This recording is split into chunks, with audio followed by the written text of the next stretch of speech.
asset class one held, there would come a time when it would lose most of its value. This included cash, which is the worst investment over time because it loses value after adjusting for inflation and taxes. It just loses it slowly, which makes people feel that it is less risky.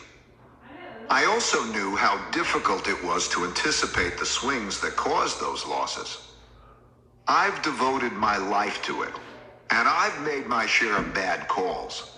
Anticipating these swings wasn't something I'd bet on others doing well when I wasn't around. Finding investors who have done it well in all economic environments, when inflation rises and when it falls, when there are booms and when there are busts, is like finding needles in a haystack, and they don't live forever, so that's not a viable path. I didn't want the wealth I had created to protect my family to be wiped out after I was gone. That meant I had to create a mix of assets that could be good in all economic environments. I knew which shifts in the economic environment caused asset classes to move around, and I knew that those relationships had remained essentially the same for hundreds of years. There were only two really big forces to worry about: growth and inflation. Each could either be rising or falling. So I saw that by finding 4 different investment strategies, each one of which would do well in a particular environment, such as rising growth with rising inflation, rising growth with falling inflation, and so on, I could construct an asset allocation mix that was balanced to do well over time while being protected against unacceptable losses. Since that strategy would never change, practically anyone can implement it. And so, with the help of Bob and Dan, I created a portfolio mix that I could comfortably put my trust money in for the next 100 years or more. I called it the all-weather portfolio because it could perform well in all environments. Between 1996 and 2003, I was the only client investing in it because we didn't sell it as a product. But in 2003, the head of Verizon's pension fund, a longtime client, told us he was looking for an approach to investing that would do well across all environments. After Verizon made its investments, others followed, and a dozen years later, we were managing nearly $80 billion in the strategy. It was another industry-shaping concept. Seeing its successes, other investment managers followed with their own versions. It is now called risk parity investing. To remain a beautiful boutique or become a great institution. With our people and culture producing these industry-shaping investment products, Bridgewater really took off. By 2000, we were managing more than $32 billion, almost 8 times what we had been managing just 5 years before. Our headcount had doubled, so we moved out of our strip mall office into a large office space in a nature preserve on the banks of the Saugatuck River. But while we continued to grow, it was never clear sailing. Building the business while managing investments required me to do 2 very challenging jobs simultaneously, and to develop 2 very distinct skill sets while being a good father, husband, and friend. The demands of these roles changed over time, so the skills and abilities I needed also had to change. Most people assume that the challenges that go along with growing a large business are greater than those of growing a smaller one.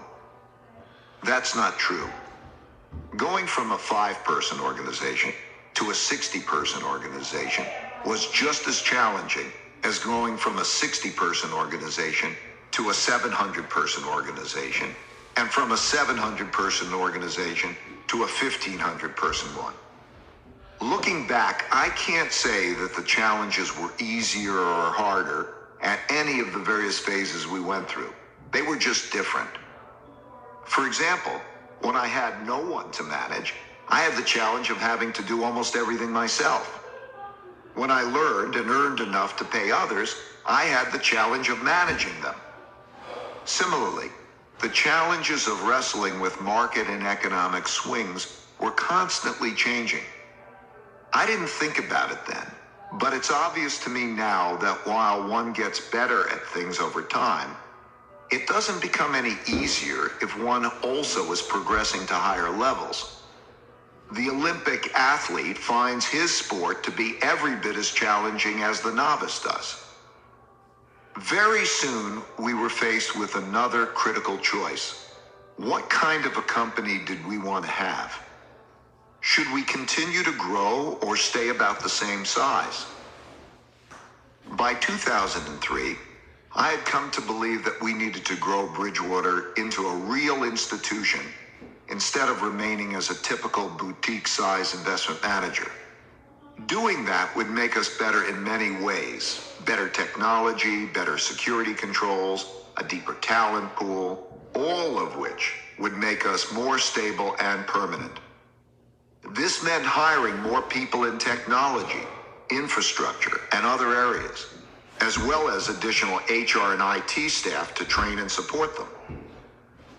Giselle argued strongly that we should not do this. She believed that introducing a lot of new people would threaten our culture, and that the time and attention that hiring, training, and managing them required would dilute our focus.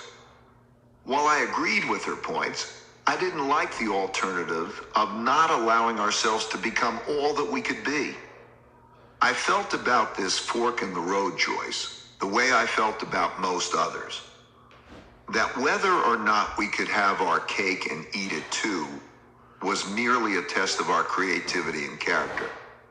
For example, I could envision ways in which technology would help us to get the most out of people. After a fair amount of wrestling with these questions, we decided to go ahead. Fleshing out principles. Ever since Bob, Giselle, and Dan had presented me with the rave feedback memo in the 1990s, I had been much more explicit in writing down and sharing my management principles in the same way I'd written down my investment principles.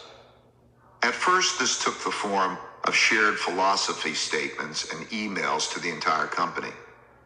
Then, whenever something new came along that required me to make a decision, I would reflect on my criteria for making that decision and write it down as a principle so people could make the connections between the situation, my principle for handling these situations, and my actions.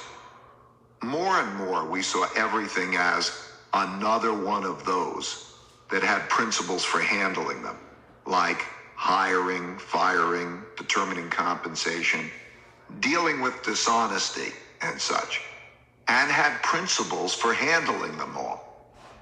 By having them explicitly written out, I could foster the idea of meritocracy by having us together reflect on and refine those principles, and then adhere to them. The number of principles started small and grew over time. By the mid-2000s, Bridgewater was beginning to grow rapidly, and we had a number of new managers trying to learn and adapt to our unique culture. And they were increasingly asking me for advice. I was also beginning to have people outside of Bridgewater ask me how they could create idea meritocracies of their own. So in 2006, I prepared a rough list of about 60 work principles and distributed them to Bridgewater's management so they could begin to evaluate them, debate them, and make sense of them for themselves. It's a rough draft I wrote in the covering memo, but it is being put out now for comments. This began an ongoing evolutionary process of encountering many situations, forming principles about how to deal with them, and getting in sync with other Bridgewater leaders and managers about them. Over time, I encountered most everything there is to encounter in running a company, so I had a few hundred